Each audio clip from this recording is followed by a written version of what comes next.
بسم الله الرحمن الرحيم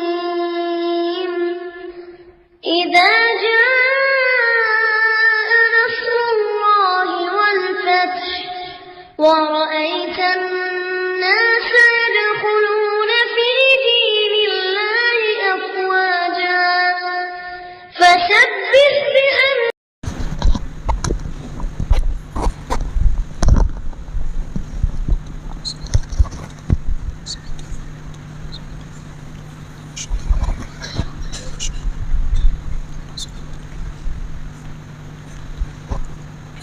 إن الحمد لله نحمده ونستعينه ونستغفره ونعوذ بالله من شرور أنفسنا ومن سيئات أعمالنا من يهده الله فلا مضل له ومن يضلله فلا هادي له وأشهد أن لا إله إلا الله وأشهد أن محمدا عبده ورسوله أما بعد فقد قال الله تعالى في القرآن العظيم والفرقان المجيد يا أيها الذين آمنوا اتقوا الله حق تقاته ولا تموتن إلا وأنتم مسلمون يا أيها الناس اتقوا ربكم الذي خلقكم من نفس واحدة وخلق منها زوجها وبث منهما رجالا كثيرا ونساء واتقوا الله الذي تساءلون به والأرحام إن الله كان عليكم رقيبا يا أيها الذين آمنوا اتقوا الله وقولوا قولا سديدا يصلح لكم أعمالكم ويغفر لكم ذنوبكم ومن يطع الله ورسوله فقد فاز فوزا عظيما கண்ணியத்திற்கும் பெருமதிப்பிற்கும் உரிய எல்லாம் வல்ல அல்லாஹ்வின் நல்லடியார்களே, அல்லாஹ்வுடைய பேரருளால் அந்த ஏகநாயன் புனிதமாக ஆக்கியிருக்கக்கூடிய ஜும்மா தினத்தில் அவனை வணங்கி வழிபட வேண்டும் என்கிற உயர்ந்த லட்சியத்தில் நாம் அனைவரும் அல்லாஹ்வுடைய ஆலயத்திலே ஒன்று திரண்டிருக்கிறோம்.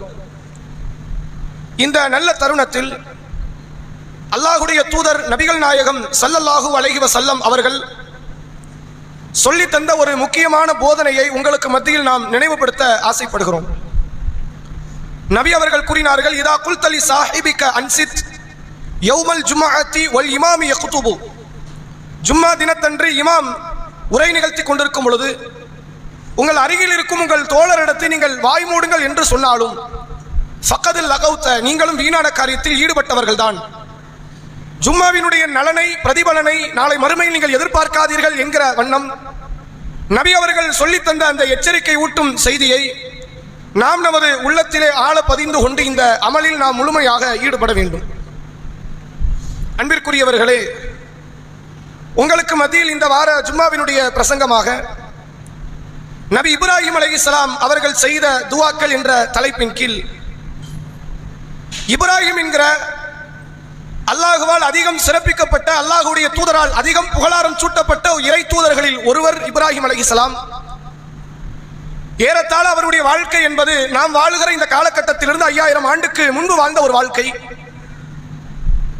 ஏதோ உலகத்தினுடைய ஒரு மூலை முடுக்கிலே வாழ்ந்து தனக்குரிய சில அமல்களை இறைவனுக்காக வேண்டி உரித்தாக்கிவிட்டு மரணித்தார் என்ற இடத்தில் உள்ளவர் அல்ல இப்ராஹிம் நபி.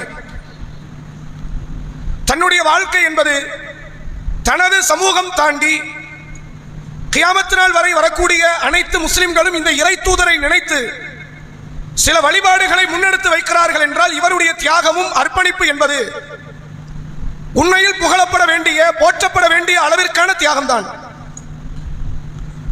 இஸ்லாமிய வரலாற்றில் எத்தனையோ பல கயவர்கள் உள்ளே நுழைந்து இந்த மார்க்கத்தை அழிக்க முற்பட்டிருக்கிறார்கள். யகூதிகள் என்று அழைக்கப்படக்கூடியவர்கள், நஸ்ரானிகள் என்று அழைக்கப்படக்கூடியவர்கள், தங்களுக்கென்று அனுப்பப்பட்ட நபிமார்களை கொன்றவர்கள், தங்களுக்கென்று அனுப்பப்பட்ட நபியினுடைய அடக்கத்தலத்தையே வணக்கத்தலங்களாக ஆக்கியவர்கள், இறை வேத வசனங்களிலே இட்டுக்கட்டியவர்கள், அதிலே தங்களுடைய சொந்த கருத்துக்களை எல்லாம், சரக்குகளை எல்லாம் உள்ளே நுழைத்தவர்கள், இத்தகைய பெரும்பெரும் கயமத்தனத்திற்கெல்லாம் சொந்தக்காரர்களான அந்த யகூதிகள், அந்த நசராணிகள் இந்த இப்ராஹிம் நபியை தங்களோடு சொந்தம் கொண்டாடுகிறார்கள். இப்ராஹிம் அலைஹிஸ்ஸலாம் யாருமே விட்டுக் கொடுக்கிற மனநிலை கிடையாது. அவர்கள் இப்ராஹிம் நபியினுடைய கொள்கைக்கு விரோதமாகவே இருந்தாலும் சரி. அதனால் தான் அல்லாஹ் திருக்குர்ஆனிலே சொல்கிறான், யகூதிகள் சொல்கிறார்களாம், இப்ராஹிம் எங்களை சார்ந்தவர், நஸ்ரானிகள் சொல்கிறார்கள் இப்ராஹிம் எங்களை சார்ந்தவர். அல்லாஹ் சொல்கிறான் இல்லை, அவர் உண்மை வழியில் நின்ற இறை தூதராக அல்லாஹ்வுக்கு ஒருபோதும் இணை கற்பிக்காத நபராக இருந்தார் என்று அல்லாஹ் திருக்குர்ஆனிலே அடையாளம் காட்டுகிறான். யகூதிகள் நஸ்ரானிகளை விடுங்க, அவங்களாவது வேதம் கொடுக்கப்பட்ட சமூகம். மக்கா காபிர்களுக்கு வேதம்னா என்னன்னு தெரியாது. அல்லாஹ் அப்படித்தான் குர்ஆன் அடையாளப்படுத்துகிறான். சூரா யாசீனில் நபியே, இதற்கு முன்பு இறை தூதர்னா என்னன்னு, இறை வேதம்னா என்னன்னே தெரியாத ஒரு சமுதாயத்திற்கு தான் நீங்கள் எச்சரிக்கை செய்ய வந்திருக்கிறீர்கள் என்று அல்லாஹ் சொல்கிறான். அத்தகைய சமூக மக்களே இப்ராஹிம் நபியுடைய சிலையை வைத்து வணங்கி கொண்டிருந்தார்கள். 360க்கும் அதிகமான சிலைகளை வணங்கி அவர்கள் இப்ராஹிமுக்கும் ஒரு பங்களிப்பை தந்தார்கள். தங்களுடைய கடவுள்களில் ஒரு கடவுளாக நினைத்தார்கள் என்றால் இவருடைய காரியங்கள், தியாகங்கள், அர்ப்பணிப்புகள் முழு உலகம் வரை எல்லா மக்களுமே இப்ராஹிமை தங்களோடு இணைத்துக் கொள்ள வேண்டும் என்று நினைக்கிற அளவிற்கு இவருடைய தியாகங்கள் ஆதிக்கம் செலுத்தி இருக்கிறது. அல்லாஹ் தன்னுடைய திருக்குர்ஆனில் சூரா அல் அஹ்ஸாப் என்ற 33வது அத்தியாயம் 21வது வசனத்தில் நம்முடைய தூதர் முஹம்மது ஸல்லல்லாஹு அலைஹி வஸல்லம் என்கிற அந்த அல்லாஹ்வுடைய தூதரை திருக்குர்ஆனிலே அல்லாஹ் இப்படி அடையாளம் காட்டுகிறான். லக்கத் கான லக்கும் ஃபீ ரசூலில்லாஹி உஸ்வத்துன் ஹஸனா லிமன் கான யர்ஜுல்லாஹ வல் யௌமில் ஆகிர் வ ذكرல்லாஹ கஸீரா. யார் அல்லாஹ்வை இறுதி தீர்ப்பு நாளை நம்புகிறார்களோ, அல்லாஹ்வை அதிகம் அதிகம் நினைத்து பார்க்கிறார்களோ அவர்களுக்கு இந்த தூதர் முஹம்மதிடத்தில் ஸல்லல்லாஹு அலைஹி வஸல்லம் அழகிய முன்மாதிரி இருக்கிறது என்று அல்லாஹ் சொல்கிறான். ரசூலுல்லாஹ் நமக்கு அழகிய முன்மாதிரி. அவருடைய வாழ்க்கை, அவருடைய பொருளாதார வியூகம், குடும்ப சூழ்நிலையை அனுசரித்து நடந்தது எல்லாவற்றிலும் அழகிய முன்மாதிரி. அந்த தூதருக்கு சொன்ன வார்த்தையை திருக்குர்ஆனில் அல்லாஹ் இன்னொரு தூதருக்கு சொல்லி இருக்கிறான் என்றால் அது இப்ராஹிம் அலைஹிஸ்ஸலாம் மட்டும்தான். குர்ஆனிலே அல்லாஹ் சொல்கிறான் 60வது அத்தியாயத்தினுடைய 6வது வசனம், லக்கத் கான லக்கும் ஃபீஹிம் உஸ்வத்துன் ஹஸனா. அந்த இப்ராஹிம் இடத்தில் அலைஹிஸ்ஸலாம், அந்த இறை தூதரிடத்தில் உங்களுக்கு அழகிய முன்மாதிரி இருக்கிறது. லிமன் கான யர்ஜுல்லாஹ வல் யௌமில் ஆகிர், அல்லாஹ்வை இறுதி தீர்ப்பு நாளை நம்பக்கூடியவர்களுக்கு அவரிடத்தில் அழகிய முன்மாதிரி இருக்கிறது. ஒமை யத்தவல்லா ஃபஇன்னல்லாஹ ஹுவல் கனியுல் ஹமீத், யார் புறக்கணிக்கிறார்களோ அவர்களை விட்டும் அல்லாஹ் தேவைகளற்றவன், புகழுக்குரியவன். நம்ம தூதருக்கு சொன்ன அதே வார்த்தையை எழுத்து மாத்தாம அல்லாஹ் சொல்றான். அல்லாஹ்வையும் இறுதி தீர்ப்பு நாளை நம்பக்கூடியவருக்கு இந்த தூதர் முஹம்மது ஸல்லல்லாஹு அலைஹி வஸல்லம் அவரிடத்தில் எப்படி முன்மாதிரி இருக்கிறதோ, அல்லாஹ்வையும் இறுதி தீர்ப்பு நாளை நம்பக்கூடிய மக்களுக்கு இந்த தூதர் இப்ராஹிம் அலைஹிஸ்ஸலாம் அவரிடத்திலும் முன்மாதிரி இருக்கிறது என்று அல்லாஹ் பேசுகிறான். சாதாரண ஒரு வாழ்க்கை கிடையாது. ஆதம் நபியில் ஆரம்பித்து ஈசா நபி வரை எத்தனையோ பல இறை தூதர்கள் வந்தாலும் இடையில் வந்த ஒரு இறை தூதரை இறுதி சமுதாயத்திற்கு அல்லாஹ் அடையாளம் காட்டுகிறான்.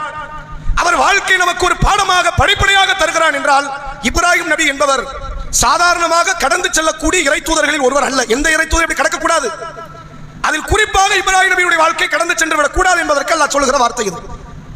அதே போன்று சூரா நிசா என்ற 4வது அத்தியாயம் 125வது வசனத்திலே அல்லாஹ் சொல்கிறான், ஒமன் அஹ்ஸனு தீனன் மிம்மன் அஸ்லம வஜ்ஹஹு, தனது முகத்தை அல்லாஹ்வின் பக்கம் பணியச் செய்து லில்லாஹி வஹுவ முஹ்ஸின், மிக அழகிய முறையிலே அல்லாஹ்வுக்காக தன் முகத்தை பணிய வைத்து வத்தபா மில்லத்த இப்ராஹிம ஹனீஃபா, உண்மை வழியில் நின்ற நபி இப்ராஹிம் அவர்களுடைய மார்க்கத்தை யார் பின்பற்றுகிறார்களோ அவர்களை விட அழகிய மார்க்கத்திற்குரியவர்கள் யார் என்று அல்லாஹ் கேட்கிறான்.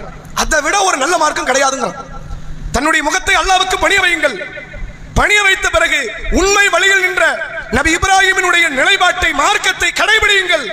இதுதான் அழகான தீன், தீன்களிலே சிறந்த தீன், மிக அழகிய மார்க்கம் என்று அல்லாஹ் சொல்லிவிட்டு அடுத்து சொல்கிறான், வத்தஹதல்லாஹு இப்ராஹிம கலீலா, இந்த இப்ராஹிம் சாதாரண நபர் அல்ல, இறைவனுடைய நண்பர் என்கிற அந்தஸ்தை பெற்றவர். அல்லாஹ் அவரை நண்பராக தேர்வு செய்து கொண்டான் என்று திருக்குர்ஆனில் சூரா நிசா என்கிற 4வது அத்தியாயத்திலே அல்லாஹ் பேசுகிறான்.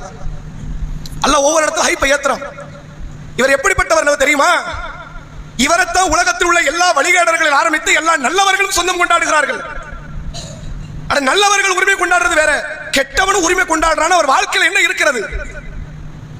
மக்கா காபிர்களுக்கு வேதம்னா என்னன்னு தெரியாது.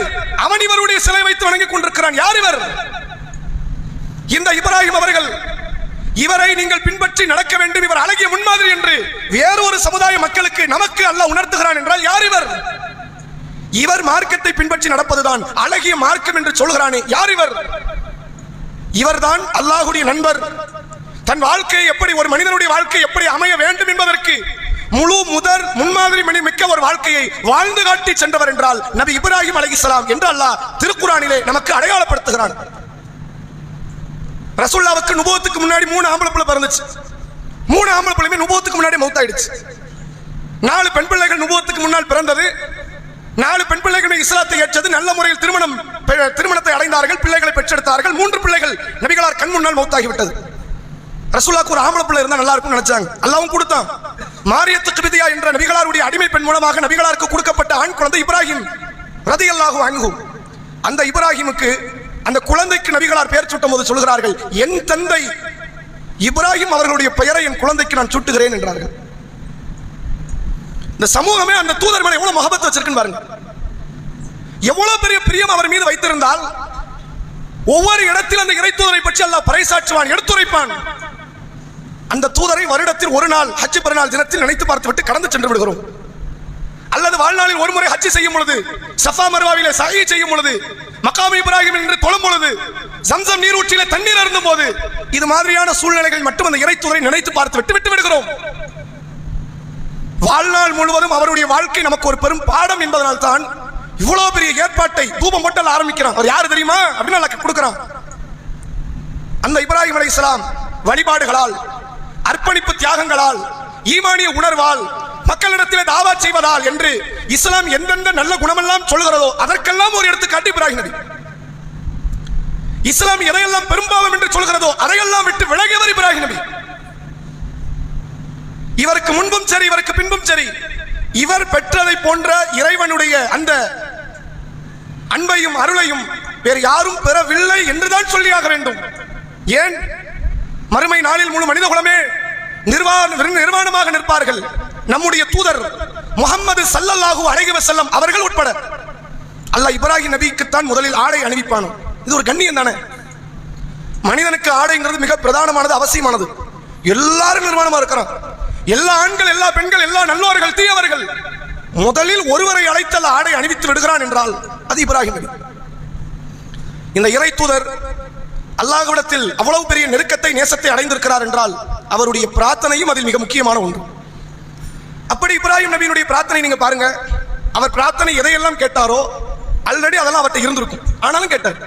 எல்லா துவாவும் அப்படித்தான். ஒரே ஒரு துவாவை விதிவிலக்காக காட்டலாம் என்றால் குழந்தை பாக்கியத்தை சொல்லலாம். இப்ராஹிம் நபி அல்லாஹ்ட்ட குழந்தை பாக்கியத்தை கேட்டாங்க. அதுக்கு முன்னாடி அவங்கள்ட்ட குழந்தை இல்லை, அதான் கேட்டாங்க.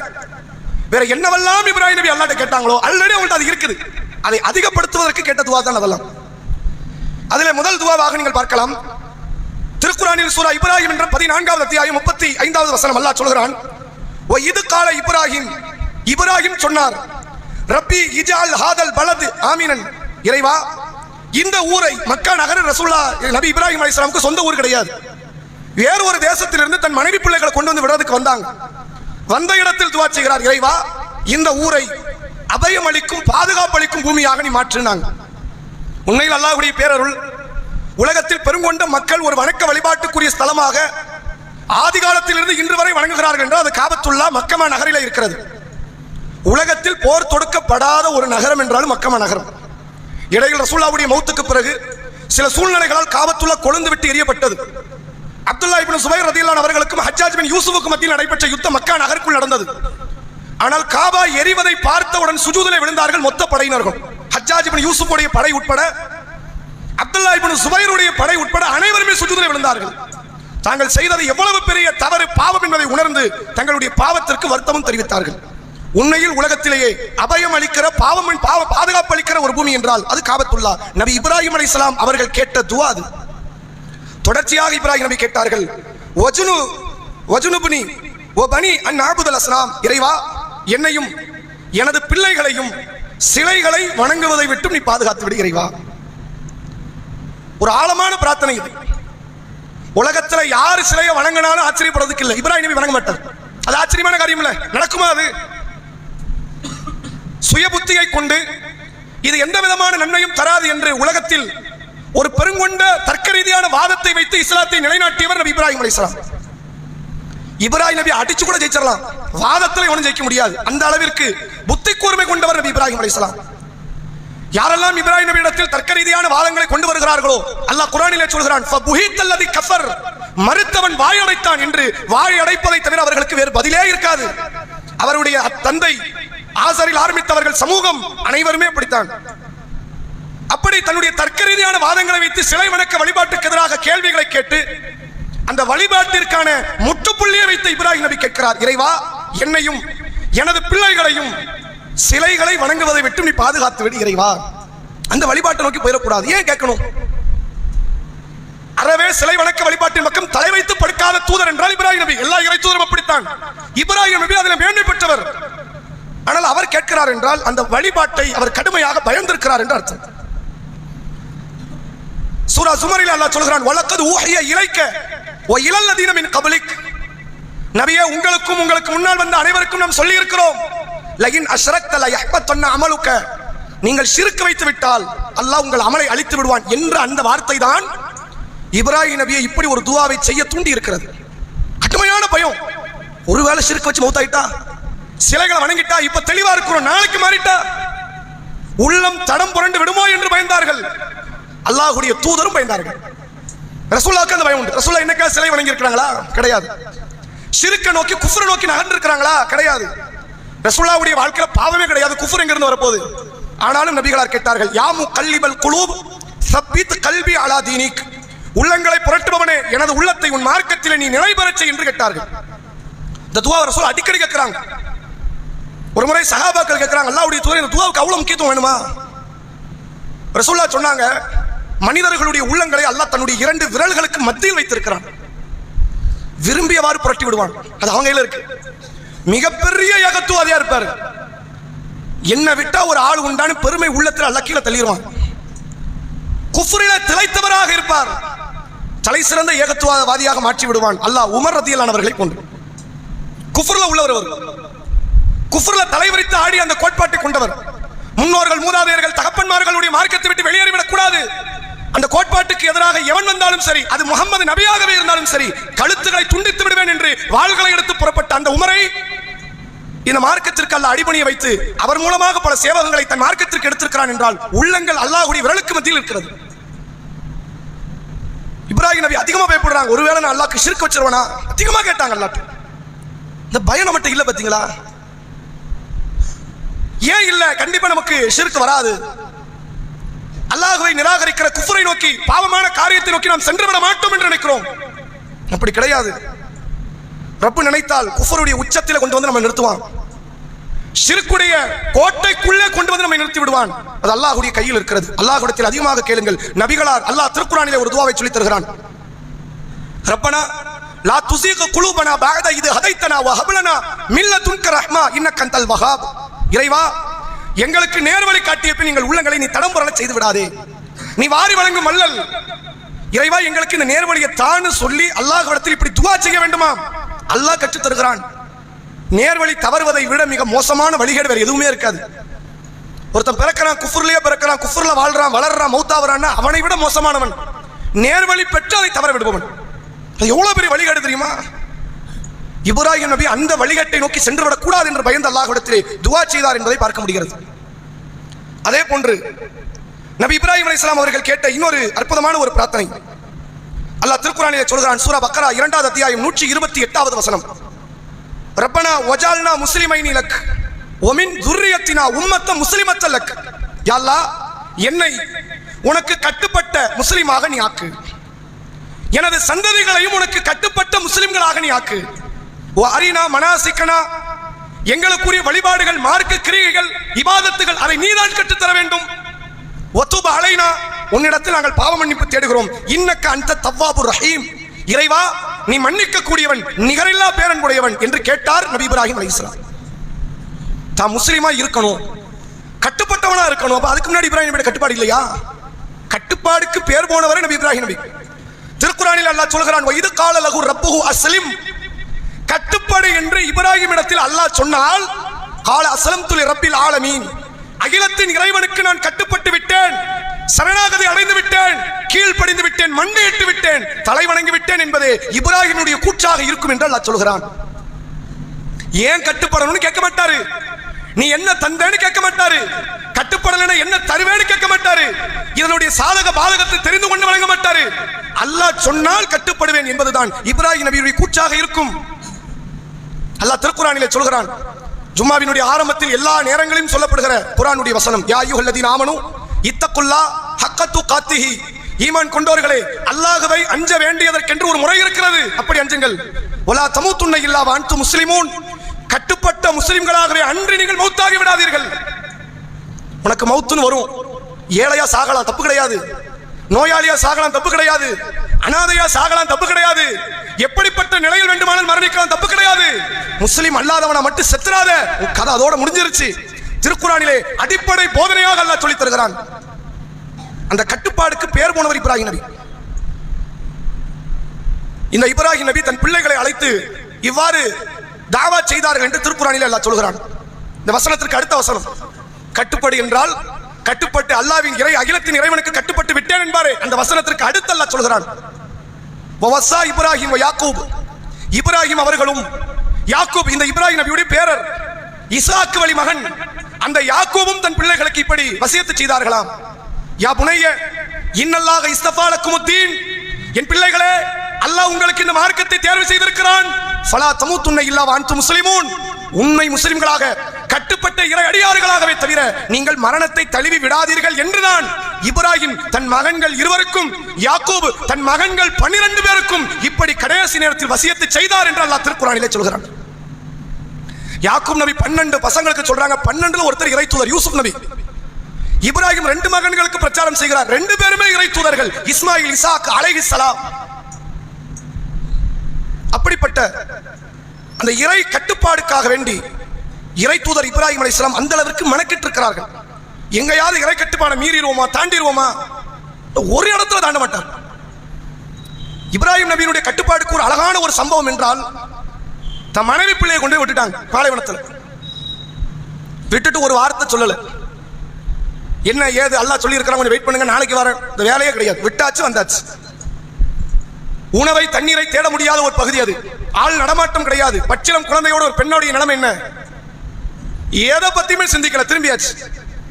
இப்ராஹிம் அலைஹிஸ்ஸலாம் இடத்தில் ஹாஜர் அலைஹிஸ்ஸலாம் கேட்கிறார்கள், என் கணவரே, விவசாயத்திற்கு அறவே தகுதியற்ற இந்த பூமியிலே என்னையும் உங்கள் மகனை விட்டுட்டு எங்க போறீங்க?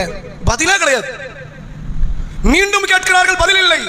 அடுத்து கேட்கிறார்கள், பதில் இல்லை. நீ அடுத்து கேட்கிறார்கள், அல்லாஹு அமரக பிஹாதா யா இப்ராஹிம். என் கணவர் இப்ராஹிமே, அல்லாஹ் தான் இதை உங்களுக்கு கட்டளையிட்டானா? ஆமா, அவ்வளவுதான். இதை தாண்டி எந்த வார்த்தையும் அங்க பேசல.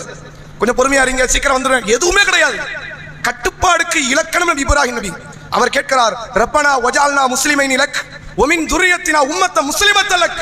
யா அல்லாஹ், என்னையும் எனது சந்ததிகளையும் உனக்கு கட்டுப்படக்கூடிய இடத்தில் வை என்று கேட்டார்கள் என்றால், ஆல்ரெடி அந்த பண்பு இருக்குது, அது மிக மிஞ்சி கிடக்குது. ஆனாலும் அந்த பண்பை அதிகப்படுத்துவதற்கு நபி இப்ராஹிம் அலைஹிஸ்ஸலாம் அல்லாஹ்விடத்தில் இவ்வாறு துஆ செய்தார்கள் என்பதை நம்மால் பார்க்க முடிகிறது. இந்த கட்டுப்பாடு எங்க நமக்கு இழக்கும் தெரியுமா? வறுமை நேரத்தில் கட்டுப்பாடை இழப்போம், துன்ப நேரத்தில் கட்டுப்பாடை இழப்போம். எல்லா மக்களுக்கும் ஒரு சுகம் கிடைக்கும் போது நமக்கு கிடைக்கலன்னு கட்டுப்பாடு இழப்போம். உங்களுக்கு புரியறதுக்கு சொன்னா, திடீரென்று ஒரு சுனாமி வருதுன்னு வச்சுக்கோங்க. இந்த ஊர்ல ஒரு பெரிய அமளி துமளி ஆக்கிட்டு போயிடுச்சு. வீட்டுக்கு வீடு 2 மையம் 3 மையம், எல்லாரும் வீடு இடிஞ்சிருச்சு, நாசமா போயிடுச்சு, சொத்தெல்லாம் போயிடுச்சு, பணம் காசு போயிடுச்சு, நகை போயிடுச்சு, எல்லாருக்கும் போயிடுச்சு வைங்களேன். அது நமக்கு வருத்தமா இருக்காது. எனக்கும் போயிருக்கு. என் வீட்டுல 2 மையம், என் வீட்டுல நகை போயிடுச்சு, என் வீட்டுல பணம் போயிடுச்சு, என் வீட்டுல கார் போயிடுச்சு, வீடு போயிடுச்சு, எல்லாருக்கும் போயிடுச்சு. அது வருத்தமா இருக்காது. எப்போ ஒருத்தனுக்கு வருத்தமா இருக்கு தெரியுமா? எல்லாரும் நல்லா இருக்கிற, நம்ம மட்டும் நாசமா போயிட்டு தான் வருத்தாங்க. இப்ராஹிம் நபி எடுத்துக்கங்க. முழு உலகத்தில் அந்த நேரத்தில் இப்ராஹிம் நபி மட்டும்தான் இறைத்துதர். இறைத்துதர் என்பது மட்டுமல்ல, அவர் மட்டும்தான் இஸ்லாமியர் முழு உலகத்துல. அதுக்கப்புறம் தான் நபி லூத் அலைஹிஸ்ஸலாம் வேற ஒரு சமுதாயத்துக்கு இறைத்துதர் ஆக்கப்படுறாரு. லூத் அலைஹிஸ்ஸலாம் வருவதற்கு முன்னால், இப்ராஹிம் நபிக்கு ஹாஜர் அலைஹிஸ்ஸலாம், சாரா அலைஹிஸ்ஸலாம் என்ற 2 மனைவிகள் வருவதற்கு முன்னால் முழு உலகத்துல இப்ராஹிம் நபி ஒருவர் தான் இஸ்லாமியர். முழு உலகத்துல. அப்ப அடி யாருக்கு தான் அடி கொள்ளும்? இந்த ஒரு இஸ்லாமியருக்கு தான். மத்த எல்லாரும் நல்லா இருக்கிறான், சிலைகளை வணங்குறோம், நல்லா இருக்கிறான், மது வருந்துறோம், வச்சரம் பண்றோம், வட்டி வாங்குறோம், எல்லா தீமையும் செய்யறோம், நல்லா இருக்கிறோம். இப்ராஹிம் நபியத்தை கல்ல கொண்டு அடிப்பேங்கிறாங்க, இப்ராஹிம் நபியத்தை நெருப்புல கொண்டு போய் எரிவாங்கிறாங்க, இப்ராஹிம் நபியத்தை ஊரை விட்டு விளக்குவேன்னாங்க. எல்லாருக்கும் பிரச்சனை, நமக்கு பிரச்சனை, மனசு வலிக்காது. எல்லாரும் நல்லா இருக்கிற, நாம மட்டும் நாசமா போறேன்னா மனசு துடிக்க ஆரம்பிக்கும். இப்ராஹிம் நபி அந்த இடத்தில் இருந்தார். அப்படி இருக்கும் பொழுதும் இப்ராஹிம் நபியுடைய ஈமானிய உறுதியை பற்றி, கட்டுப்படுகிற தன்மையை பற்றி சொல்கிறான். இன்ன இப்ராஹிம காண உம்மத்தன் காணித்தா. இப்ராஹிம் தனி நபர், ஒரு சமூகத்துக்கு சமமானவர். ஒரு ஆளு தான்பா. பேச்சு துணைக்கு ஆள் வேணுமா இல்லையா? ரசூலுல்லாஹ் இருந்தாங்க. நம்ம அல்லாஹ்வுடைய தூதர் ஹிரா குகையிலிருந்து ஓடி வருகிறார்கள். ஹதீஜா அம்மையார் உடனே இஸ்லாத்தை ஏற்றார்கள். வல்லாஹு லா யுஹ்ஸீக அல்லாஹு அபதா, வல்லாஹி அல்லாஹ்வின் மீது ஆணையாக என் கணவரை அல்லாஹ் உங்களை ஒருபோதும் இழிவுபடுத்த மாட்டான், நான் கூட இருக்கிறேன். இந்த தகவல் தெரிந்தது அபூபக்கர் ரலியல்லாஹு அன்ஹு உடனே இஸ்லாத்தை ஏற்றார். தகவல் தெரிந்தது சிறுவர் அலி ரலியல்லாஹு அன்ஹு உடனே இஸ்லாத்தை ஏற்றார். தகவல் தெரிந்தது அம்மார் ரலியல்லாஹு அன்ஹு அவருடைய தாயார் சுமையா அவருடைய கணவர் யாசிர் இஸ்லாத்தை ஏற்றார். தகவல் தெரிந்தது பிலால் இப்னு ரபாஹ் ரலியல்லாஹு அன்ஹு இஸ்லாத்தை ஏற்றார். ரசூலுல்லாஹ்வுக்கு குறைந்தபட்சம் பேசுவதற்கு 4 ஜனங்களையாவது அல்லாஹ் கொடுத்தான். இப்ராஹிம் நபிக்கு ஒரு ஆள் கிடையாது. எவ்வளவு பெரிய கட்டுப்பாடு இருந்திருக்கும். அந்த இறை தூதர் கேட்கிறார், இறைவா என்னை கட்டுப்படுகிற இடத்தில் வையின்னு கேட்டாங்கன்னா இந்த பிரார்த்தனைக்கு 100% அல்ல 200% மிக பொருந்தி போகிற இடம் நமக்கு தான். நாம தான் கேட்கணும். சும்மா கேட்டுட்டு போறாங்க இறை தூதர்கள் துவாக்கள். நம்ம மக்கள் எப்படி நினைச்சுக்கிட்டாங்க, இறை தூதர்கள்ட்ட போய் கேட்க நினைக்கிறாங்க, நல்லவர்கள் அவுலியாக்கள்கிட்ட கேட்க நினைக்கிறாங்க, நல்ல முறையில் வாழ்ந்த மகான்கள்கிட்ட கேட்க நினைக்கிறாங்க. இஸ்லாம் காட்டி தருகிறது உலகத்தின் தலை சிறந்த அவுலியா அவரை அல்லாஹ்விடத்தில் கேட்டிருக்கிறார். இந்த பிரார்த்தனை நீங்க அல்லாஹ்ட்ட கேளுங்க, நல்லா காட்டித்தர.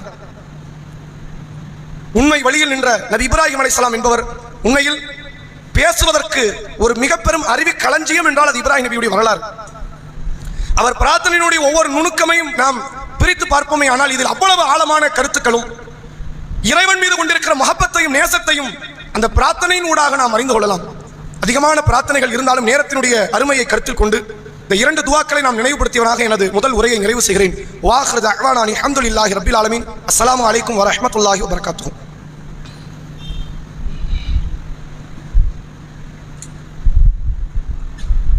நஹ்மதுஹு வ நுஸல்லி அலா ரசூலின் கரீம். அம்மா பாத்.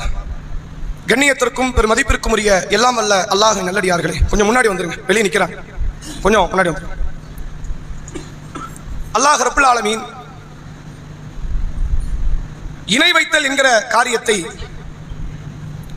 அதை வெறுப்பதை போன்று அந்த காரியத்திற்கு அல்லாஹ் தண்டனை கொடுப்பதை போன்று வேறு எந்த ஒரு நிகழ்வையுமே அல்லாஹ் அப்படி பார்ப்பது கிடையாது.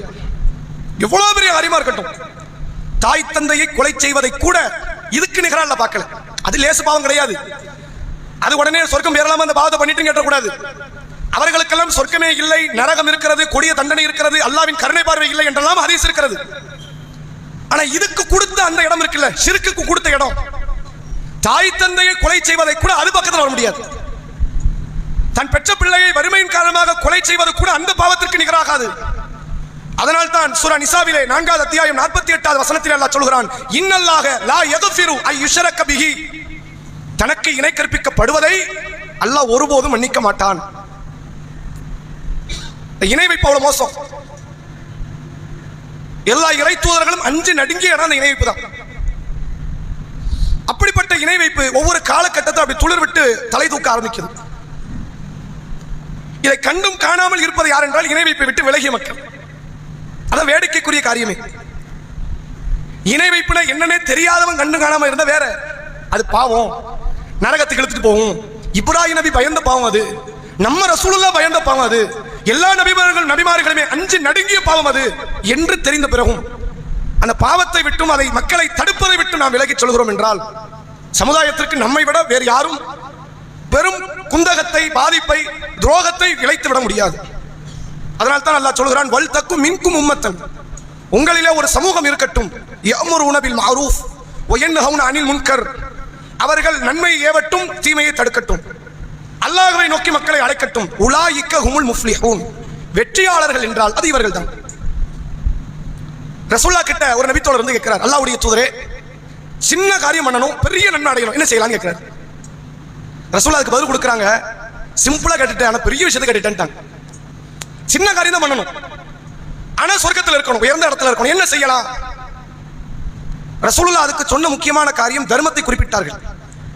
தர்மம் செய்ய முடியலையா, அதற்கு பொருளாதாரம் இல்லையா, நன்மையை ஏவ தீமையை தடுனான். அது சின்ன காரியம் தான், அல்லாஹ்வுடைய பார்வையில் பிரம்மாண்டமான கூலி அதற்குள் இருக்கிறது.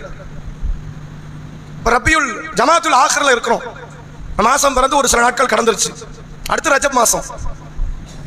புகாரி ஷரீஃப் எடுத்துருவாங்க, அபூர்வ துவா என்று கொண்டு வருவார்கள். இஸ்லாத்தில் இல்லாத கட்டுக்கதைகளை எல்லாம் இஸ்லாத்தின் பெயரால் அந்த போர்வையில கொண்டு வருவார்கள். ஊர்கள் தோறும் ஒவ்வொரு மார்க்க ரீதியான சில வழிகேடுகளை உள்ளே புகுத்துவார்கள். ஒவ்வொரு மாசத்துக்கு ஒவ்வொரு ஊர்ல ஒவ்வொரு வழிகேடு. இதை தடுக்கிற இடத்தில் யார் இருக்கிறார்? இனி நபிமார்கள் வரமாட்டார்கள் இந்த துனியாவுக்கு. இனி புதிய வேதங்களோ வகை செய்தியோ வராது இந்த உலகத்திற்கு எனும் பொழுது ஏகத்துவத்தில் இருக்கிற இந்த மக்கள் தான் மிக இலகுவாக இந்த நன்மை ஏவி தீமையை தடுத்து அல்லாஹ்விடத்தில் பிரம்மாண்ட சொர்க்கத்தை அடைகிற இடத்தில் இருக்க வேண்டும். நம்மளாம் நிறைய பாவம் பண்ணி இருப்போம். நம் மறைமுக வாழ்க்கையில் நமக்கு பின்னால் பல பாவங்கள் இருக்கிறது. அந்த பாவத்திற்கான பிராயச்சித்தமே நன்மையை ஏவி தீமையை தடுப்பதில் தான் அல்லாஹ் வைத்திருக்கிறான். அதை உணர்ந்து கொள்ளுங்கள். இந்த சமுதாய மக்களுக்கு ஏகத்துவத்தை எடுத்துச் சொல்ல வேண்டிய இடத்தில், நன்மை ஏவுகிற இடத்தில், பாவத்தை விட்டு இந்த சமுதாயத்தை தடுக்கிற இடத்தில் நாம் இருக்கிறோம். அதன் மூலமாக அல்லாஹ் நாம் செய்த தவறுகளை மன்னிக்கிறான். நம்முடைய குற்றக்குறைகளை அல்லாஹ் மன்னித்து விடுகிறான்.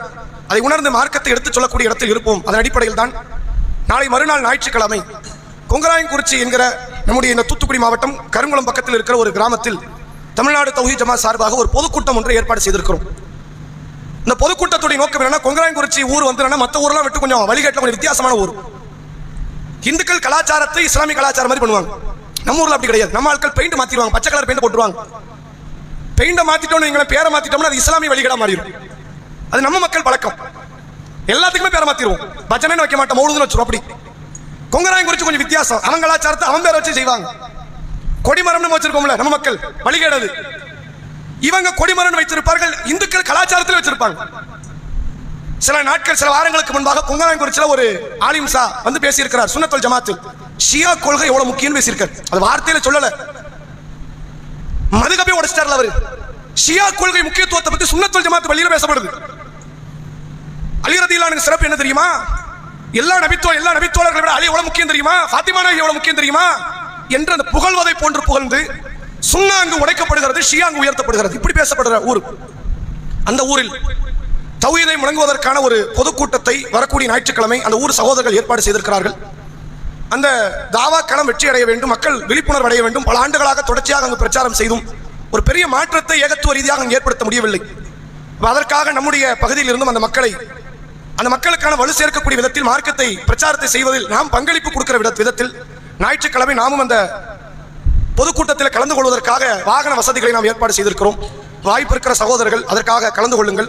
உங்கள் பெயரை சும்மா முடிந்த பிறகு நிர்வாகிகளுக்கு வெளியே நிற்கக்கூடிய சகோதரர்கள்ட்ட ஆண்களும் பெண்களும் உங்களுடைய பெயர்களை பதிவு செய்து கொள்ளுங்கள். இது ஒரு பக்கம் நம்முடைய அஜெண்டா.